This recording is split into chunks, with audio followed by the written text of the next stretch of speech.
بسم اللہ الرحمن الرحیم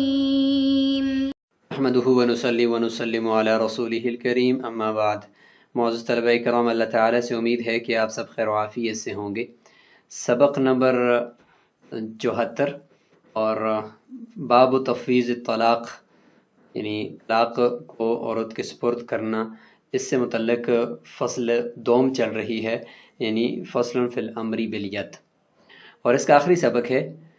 امر کی بیدی کی ذریعے سے جب شوہر اپنی بیوی کو طلاق کا اختیار دیتا ہے تو اس میں کچھ فرق تھا۔ ایک تو یہ تھا کہ آپ اس میں 3 طلاقوں کی نیت بھی کر سکتے ہیں، لیکن اختیاری میں نہیں کر سکتے، کیونکہ امر یہ ایک عموم کا تقاضا کرتا ہے، تو اس کے اندر عموم اور خصوص کی نیت کی جا سکتی ہے۔ اور آج کے سبق میں ہم پڑھیں گے کہ امر کی بیدی کی جب شوہر بیوی کو کہے گا، تو بیوی اگر جس مجلس میں اس کو پتہ چل گیا کہ شوہر نے اس کو یہ کہا ہے، اسی مجلس کے اندر اس نے اس کو قبول کرنا ہے یا رد کرنا ہے۔ اگر وہاں سے اٹھ کر چلی گئی بغیر قبول کیے یا بغیر کوئی رد کیے، تو وہاں سے اس کا کھڑا ہو جانا ہی انکار کی دلیل ہوگا، اور ہم یہ کہیں گے کہ اس نے اپنا اختیار جو ہے وہ واپس دے دیا ہے اور اس اپنے آپ کو یہ طلاق نہیں دینا چاہتی۔ تو اس میں مرد کے مجلس کا اعتبار نہیں ہے، وہ اٹھ کر اگر چلا بھی جائے تو اس کا اعتبار نہیں ہے، بلکہ عورت کی مجلس کا اعتبار ہے۔ تو آج اس مسئلے کو ہم ذرا اچھے طریقے سے سمجھتے ہیں۔ فَإِنْ قَالَ أَمْرُكِ بِيَدِكِ يَوْمَ يَقْدَمُ فُلَانٌ،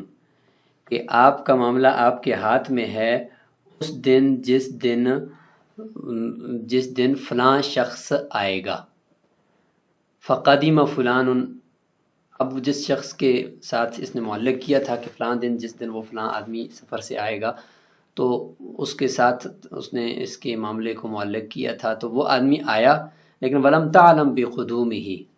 لیکن یہ عورت نہیں جانتی تھی کہ وہ شخص آ چکا ہے، اس کو پتہ نہیں چلا۔ حَتَّى جَنَّ اللَّيْلِ، یہاں تک کہ رات آ گئی، رات اندھیری ہوگی، یعنی ازلمہ کے معنی میں ہے جنہ، کہ اندھیرا چھا گیا اور رات آ گئی، تو لہذا فلا خیار لہا، فرماتے ہیں کہ اب اس عورت کا وہ اختیار ختم ہو چکا ہے، اگرچہ اس کو اس بندے کے آنے کا پتہ نہیں چلا۔ یہاں پر اگر دیکھا جائے تو ذہن تو اسی طرف جاتا ہے کہ عورت کو پتہ ہی نہیں چلا تو اختیار اس کا باقی رہنا چاہیے، لیکن یہاں پہ ایک ضابطہ ہے جس کو ہم نے ماقبل میں پڑھا بھی ہے۔ فصل فی اضافت الطلاق کے آخر میں ہم نے پڑھا تھا کہ لفظ یوم جب یہ کسی ایسے فعل کے ساتھ مل جائے کہ جس فعل کے اندر امتداد ہوتا ہے، جیسے کہ صوم کا ذکر کیا تھا وہاں پہ، اور امر بالید کا وہاں پہ تذکرہ ہم نے کیا تھا، تو فرماتے ہیں کہ اگر ایسے فعل کے ساتھ جو ممتد ہو، یعنی جس فعل کے اندر وقت چاہیے اس کے ساتھ اگر مل جائے، تو اس وقت یوم سے مراد دن ہوتا ہے، یعنی بیاض نہار ہوتا ہے، مطلق وقت مراد نہیں ہوتا۔ اور اگر کسی فعل غیر ممتد کے ساتھ مل جائے تو اس وقت اس سے مطلق وقت مراد ہوتا ہے، اس میں رات بھی آ سکتی ہے۔ اب یہ امر کی بیدی کی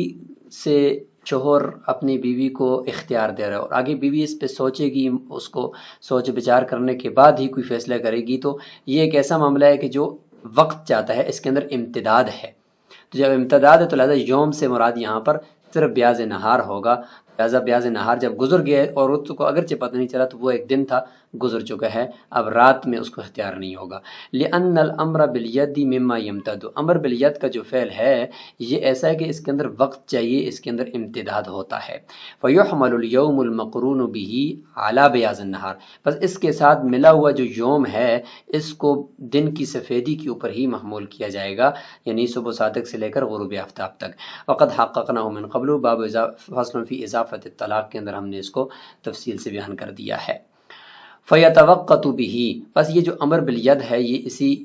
دن کی سفیدی کے ساتھ ہی موقت ہوگا، یعنی متعین ہوگا۔ ثم ينقضي بانقضاء وقته، پھر وہ امر بالید کا معاملہ مکمل ہو جائے گا، ختم ہو جائے گا وقت کے مکمل ہو جانے کے ساتھ۔ وَإِذَا جَعَلَ أَمْرَهَا بِيَدِهَا أَوْ خَيَّرَهَا فَمَكَثَتْ يَوْمًا وَلَمْ تَقُمْ فَالْأَمْرُ فِي يَدِهَا مَا لَمْ تَأْخُذْ فِي عَمَلٍ آخر۔ فرماتے ہیں کہ اگر اس نے اپنی بیوی کا معاملہ اس کے ہاتھ میں دیا اور ساتھ ساتھ اس کو اختیار دے دیا، مطلب اس کو امر کی بیدی کی کہہ دیا یا اس کو اختیاری کہہ دیا، اور فمکثت یومن، وہ ایک دن ٹھہری رہی، یا ایک دن سے مراد ایک مثال دے رہے ہیں کہ مستقل کافی وقت تک وہ ٹھہری رہی، اور اس کے بعد پھر وہ وہاں سے کھڑی نہیں ہوئی، ولم تقم، تو فرماتے ہیں کہ فالامر فی یدیھا ما لم تأخذ فی عمل آخر، جب تک کہ وہ کوئی دوسرا عمل، ایسا عمل کہ جس کے ذریعے سے اس کا اعراض معلوم ہوتا ہو، یا اس بات کے اندر دلچسپی اس کی معلوم نہ ہوتی ہو، یعنی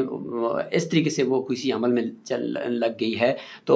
جب تک وہ عمل نہیں کرنے لگ گئی یا وہاں اس مجلس سے اٹھی نہیں ہے، تو اس وقت تک تو یہ نہیں کہا جا سکتا کہ یہ عورت اپنا اختیار واپس دے رہی ہے یا اپنے اختیار کو باطل کر رہی ہے۔ جب تک وہاں بیٹھی ہوئی ہے تو ہم کہیں گے کہ اس کا اختیار باقی ہے۔ لِأَنَّ هَذَا تَمْلِيكُ الطَّلَاقِ مِنْهَا، یہاں پہ دو باتیں یاد رکھیں، ایک ہوتا ہے تملیک، ایک ہوتا ہے تعلیق۔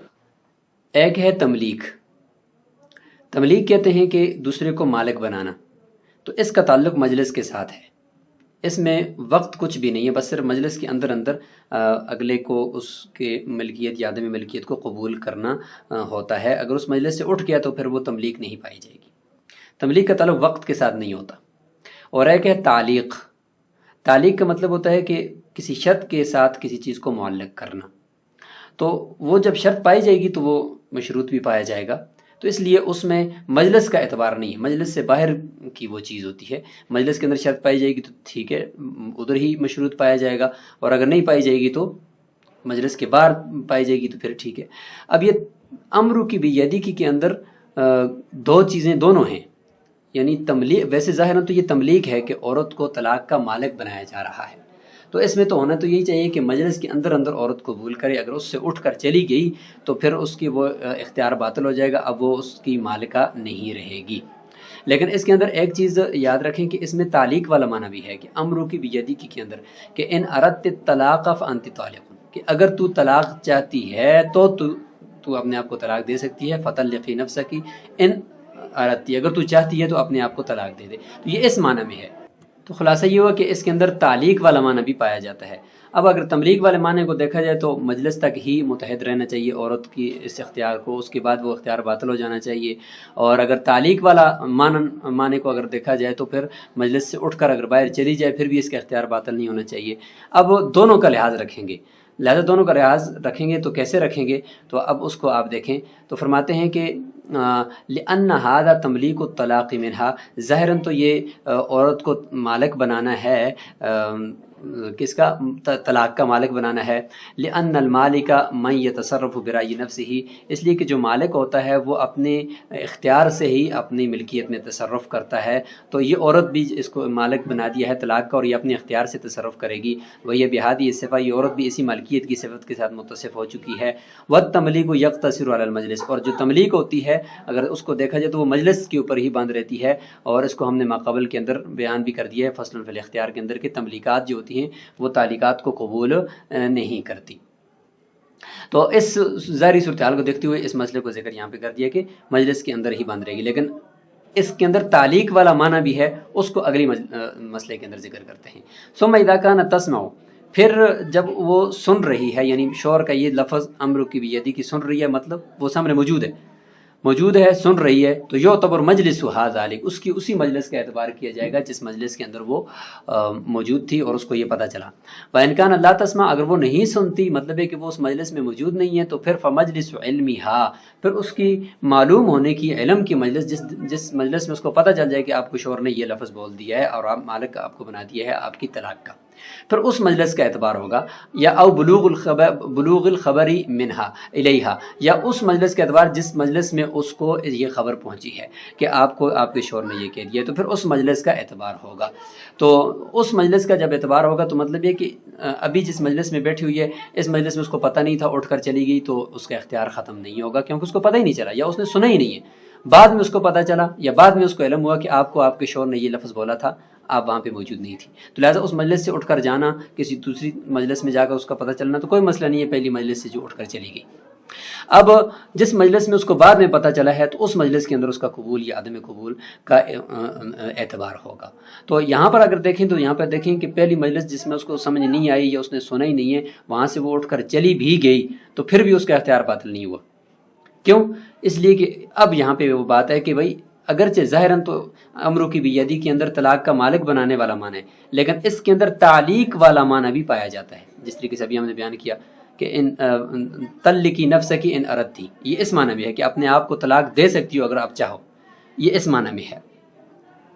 تو جب اس معنی میں ہے تو اس میں تملیغ والا معنی بھی ہے، اور تملیغ ظاہراً ہے، اور تعلیق والا معنی بھی ہے، اور تعلیق والے معنی کا اعتبار کرتے ہوئے مجلس سے باہر کے لیے اندر بھی اس عورت کا اختیار باقی رہنا چاہیے، تو وہ یہاں پر ہم کریں گے۔ خلاصہ یہ ہوگا کہ عورت اگر مجلس کے اندر موجود ہے اور اس مجلس کے اندر اس کو پتہ چل گیا ہے کہ مجھے شوہر نے یہ کہہ دیا، تو پھر اس مجلس کے اندر یہ تملیغ والا معنی کا اختیار کرتے ہوئے اس مجلس کے اندر قبول کرنا اس کا ضروری ہے، اس سے باہر اگر جائے گی تو اس کا اختیار باطل ہو جائے گا۔ اور اگر اس کو پتہ نہیں چلا، مجلس سے اٹھ گئی ہے اور مجلس سے اٹھ کر پتہ چلا ہے، تو اب ہم تعلیق والے معنی کو لیتے ہوئے ہم یہ کہیں گے کہ اس کا اختیار ابھی تک باقی ہے۔ کیوں؟ اس لیے کہ اس اور چونکہ امر کی بیدی کے اندر تعلیق والا معنی بھی پایا جاتا ہے، لہذا اس کو دیکھتے ہوئے مجلس سے اٹھ کر جانے کے باوجود بھی اس کا یہ اختیار باقی رہے گا۔ لأن هذا تملیق فیہ تعلیق، فرماتے ہیں کہ یہ تملیق ہے، اس میں معنی تعلیق، تعلیق والا معنی پایا جاتا ہے۔ فیتوقف علی ما وراء المجلس، اور تعلیق کی وجہ سے یہ مجلس کے بعد کے اوپر بھی موقوف ہوگا، یعنی مجلس کے اندر والا یعنی اس کا اعتبار نہیں کیا جائے گا۔ ولا یعتبر مجلسہ، شور کی مجلس کا اعتبار نہیں ہوگا کہ شور نے جس مجلس میں امر کی بیدی کی کہا وہاں سے اٹھ کر وہ کھڑا ہوا تو ہم یہ کہیں گے کہ نہیں، اب یہ امر کی بیدی کا جو اختیار تھا یہ ختم ہو گیا۔ نہیں، شور کی مجلس کا اعتبار نہیں ہے، جس کو اختیار دیا جا رہا ہے، جس کو طلاق کا مالک بنایا جا رہا ہے وہ ہے عورت، اس کی مجلس کا اعتبار ہے کہ تملیغ والے معنی کو دیکھتے ہوئے عورت کو جس مجلس کے اندر پتہ چل گیا کہ آپ کو یہ شور نے کہا ہے، اب اسی مجلس کے اندر اس نے اپنے اختیار کو قبول یا رد کرنا ہے۔ اس سے اٹھ کر چلے جانا یا کھڑے ہو جانا اس بات کی علامت ہوگی کہ یہ اختیار استعمال نہیں کرنا چاہتی۔ تو لہٰذا شور اگر کھڑا بھی ہو جائے تو اس کا اعتبار نہیں ہے، کیونکہ اس کی مجلس کا اعتبار ہی نہیں ہے۔ لأن تعلیق لازم فی حقہ، کیونکہ جو اس نے امر کی بیدی کے ذریعے سے طلاق کو معلق کیا ہے، وہ طلاق کو معلق کرنا اس کے حق میں لازم ہو چکا ہے، کیونکہ اس کے حق میں یہ ایک قسم کی طرح ہے، یمین کی طرح ہے کہ میں نے اپنا اختیار طلاق کا آپ کو دے دیا ہے۔ تو اس صورت میں گویا کہ اس نے قسم کھا لیا، اب اس سے رجوع بھی نہیں کر سکتا، تو اس کے حق میں تو یہ تعلیق لازم ہو چکی ہے۔ جب لازم ہو چکی ہے تو اب وہ اٹھ کر کھڑا ہو کر چلا جائے، جو کچھ بھی کرے، اس کی مجلس کے اعتبار نہیں ہے۔ آگے جس کو مالک بنایا جا رہا ہے اس کا اختیار ہے کہ وہ اس کو قبول کس طرح کرتا ہے، مجلس کے اندر قبول کرتی ہے تو ٹھیک ہے، نہیں کرتی تو اختیار ختم۔ بخلاف البیع، بخلاف بیع کے کہ اس میں لأنہ تملیک محض، اس میں صرف محض ایک کو دوسرے کا ایک بندہ دوسرے کو اپنی چیز کا مالک بنا رہا ہوتا ہے، اس میں تعلیق نہیں ہوتی۔ ولا یشبہ تعلیق، اس میں تعلیق والا معنی نہیں ہوتا۔ جب تعلیق والا معنی نہیں ہوتا تو اس میں دونوں کی مجلس کا اعتبار ہوتا ہے، کیونکہ دونوں کی طرف سے تملیق پائی جاتی ہے۔ ایک ثمن کا مالک بناتا ہے دوسرے کو، اور دوسرا جو ہوتا ہے بائع، وہ مشتری کو مبیع کا مالک بناتا ہے، تو اس میں صرف تملیق ہوتی ہے۔ تو لہٰذا اس لیے مجلس کے اندر یہ سارے کام کا ہونا، یعنی ایک کا ایجاب کرنا دوسرے کا قبول کرنا مجلس کے اندر ضروری ہوتا ہے۔ مجلس سے اٹھ کر جائیں گے تو وہ عقد باطل ہو جائے گا۔ جبکہ امر کی بیدی کے اندر جیسے بتایا کہ تعلیق والا معنی بھی ہے، اور اس کا لحاظ رکھتے ہوئے ہم دیکھیں گے کہ اگر عورت مجلس میں اس کو پتہ نہیں چل رہا تو مجلس سے اٹھ کر چلی گئی ہے، تو تعلیق والے معنی کا لحاظ رکھتے ہوئے ہم یہ کہہ سکتے ہیں کہ مجلس کا اٹھ کر جانے کی وجہ سے اس کا اختیار باطل نہیں ہوگا، کیونکہ امر کی بیدی کے اندر تعلیق بھی ہے، اور وہ معنی ایک تعلیق بھی اس میں پائی جاتی ہے۔ وَإِذَا اعْتُبِرَ مَجْلِسُهَا، پس جب عورت کی مجلس کا اعتبار ہے تو اب اس عورت کی مجلس سے اٹھ کر جانا یا اس کی مجلس کا بدلنا، یہ کب شمار کریں کہ بھئی اس عورت کی مجلس بدل چکی ہے، اس کا اختیار ختم کروں، یہ ہم کب شمار کریں؟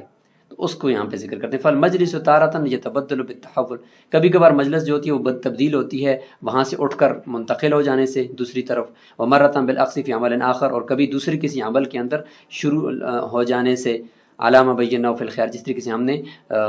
بیان کر دیا ہے خیار والی یعنی فصل میں، یعنی اس سے پہلے والی میں، کہ کھانے کی مجلس اور ہوتی ہے، مناظری کی مجلس اور ہوتی ہے، وہاں پر اس طریقے سے اس کو ذکر کیا گیا ہے۔ تو لہٰذا جب وہ کسی دوسرے عمل میں لگ جائے گی، وہاں پہ بیٹھی بیٹھی ایسا کوئی عمل ہے کہ جس سے پتہ چلتا ہے کہ یہ اعراض کر رہی ہے، تو لہٰذا یہ اعراض شمار ہوگا۔ مثلا اس کا مثلا یہ ہے کہ وہ بیٹھی ہوئی تھی، اس کو شوہر نے کہا امر کی بیدی کی، آپ کو اختیار ہے، وہ وہاں پہ بیٹھی ہوئی تھی، اس نے نہ قبول کیا اور نہ ہی رد کیا، بلکہ فوری طور پر وہاں پہ کھانا بنانے لگ گئی، تو یہ ایک نیا عمل ہے، یہ ایسا عمل ہے کہ پچھلے عمل سے یا پچھلی مجلس سے یہ ایک نیا کام شروع ہو گیا، تو لہٰذا مجلس بھی نہیں ہوگی۔ اگر ادھر بیٹھے بیٹھے وہ پانی پی رہی ہے تو یہ عمل تو ہے، لیکن یہ ایسا عمل نہیں کہ جس سے مجلس تبدیل ہو جائے، کیونکہ کبھی کبھار بات کرتے کرتے گلا خشک ہو جاتا ہے، پانی پینا پڑتا ہے۔ تو یہ چھوٹے موٹے کام جو ادھر بیٹھ کر کیے جائیں اور جس سے مجلس کے تبدیل ہونے کا تصور نہیں کیا جاتا، تو وہ تو ٹھیک ہے، اس سے مجلس تبدیل نہیں شمار کی جائے گی، اس سے اختیار ختم نہیں ہوگا۔ ہاں ایسا کام کہ جو بالکل مستقل ایک کرنے کا ایسا کام ہے کہ جس کے لیے مجلس کو تبدیل کرنا پڑتا ہے، تو جیسے کہ کھانا بنانے لگ جانا، کپڑے دھونے لگ جانا، تو یہ وہ کام ہے کہ جس سے مجلس تبدیل شمار ہوتی ہے۔ وَيَخْرُجُ الْأَمْرُ مِنْ يَدِهَا، اور معاملہ اس کے ہاتھ سے نکل جائے گا بمجرد القیام، صرف کھڑا ہونے سے بھی، کیونکہ لأنه دلیل الاعراض، مجلس سے کھڑا ہونا یہ اعراض کی دلیل ہے۔ اذ القیام یفرق الرأی، کیونکہ کھڑا ہونا یہ رائے کو تبدیل کر دیتا ہے، رائے کو مفرق کر دیتا ہے، لہذا کھڑا ہونا بھی اس بات کی دلیل ہے۔ بخلاف ما اذا مکثت یوما لم تکن، بخلاف اس صورت کے کہ وہ ایک دن تک وہاں ٹھہری رہی، اسی مجلس میں کھڑی نہیں ہوئی،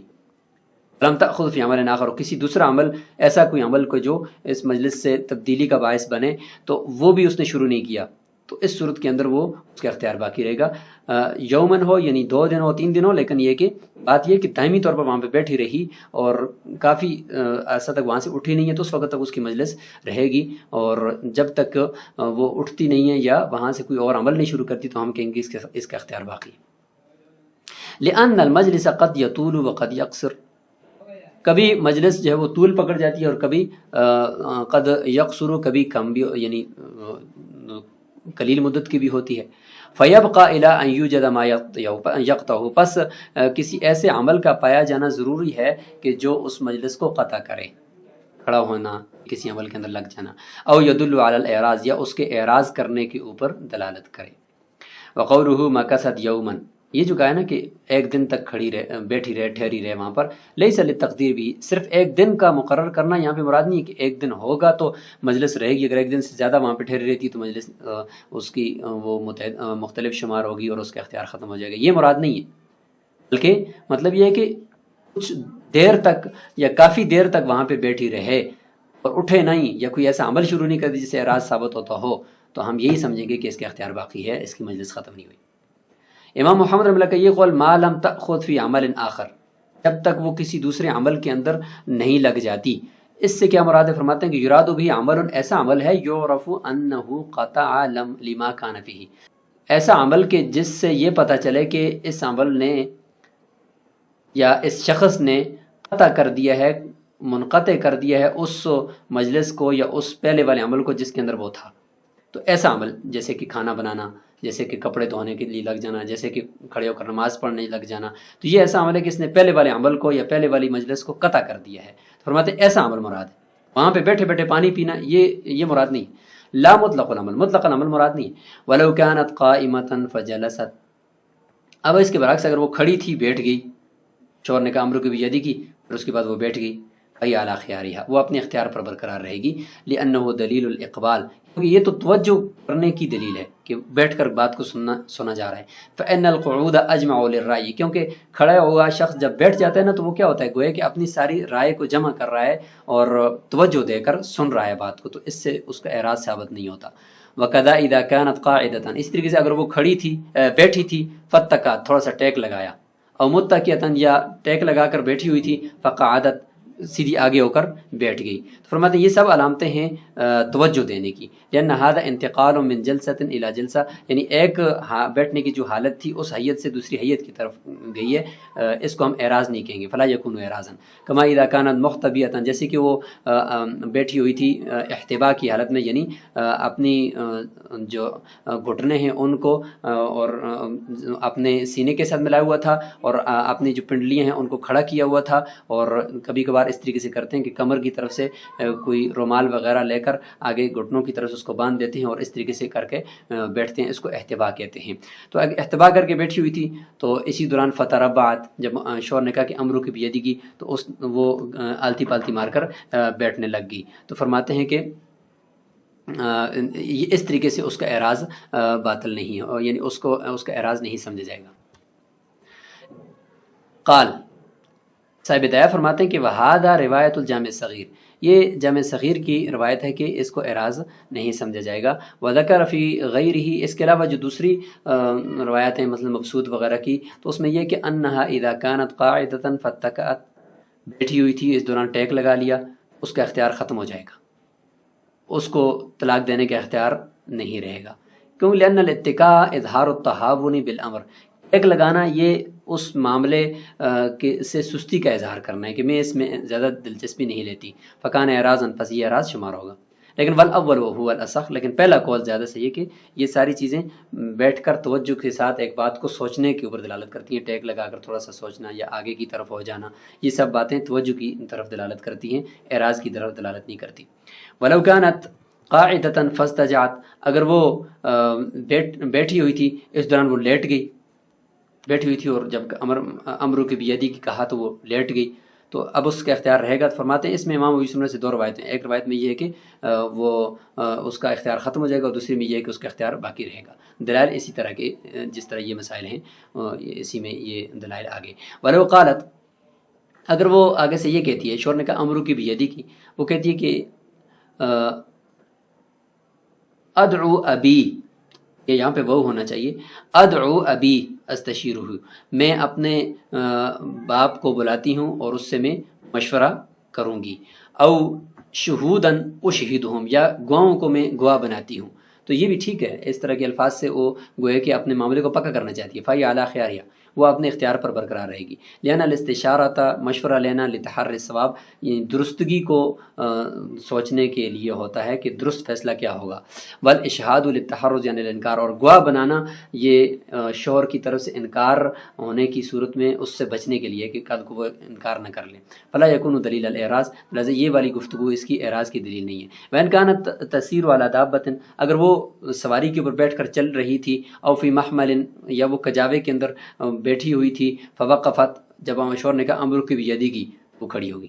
فهو علی خیارہ، تو کھڑا ہونا اس کا، یہاں وہاں پر چلتے چلتے کھڑا ہو جانا، یہ بھی اس کے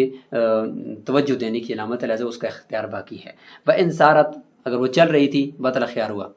اس کا اختیار باطل، یعنی کھڑی تھی، شوہر نے کہا امر کی بیدی کی، وہ چل پڑی، فرماتے اس صورت میں اس کا اختیار باطل ہو جائے گا، کیونکہ لأن سیر الدابۃ ووقوفها مضاف الیہ، جانور یعنی سواری کا چلنا اور سواری کا کھڑا ہو جانا یہ سوار کی طرف ہی منسوب ہوتا ہے، لہذا اس عورت کی طرف ہی منسوب ہوگا، لہذا چلانا سواری کا یعنی اس جانور کا وہ اسی کے اختیار میں ہے، تو گویا کہ خود چل گئی، اس کا سواری کا چلنا گویا کہ اس کا اپنا چلنا ہے۔ لیکن بس سفینۃ بمنزلۃ البیت، لیکن یہ جو کشتی ہے نا، یہ گھر کی مانند ہے،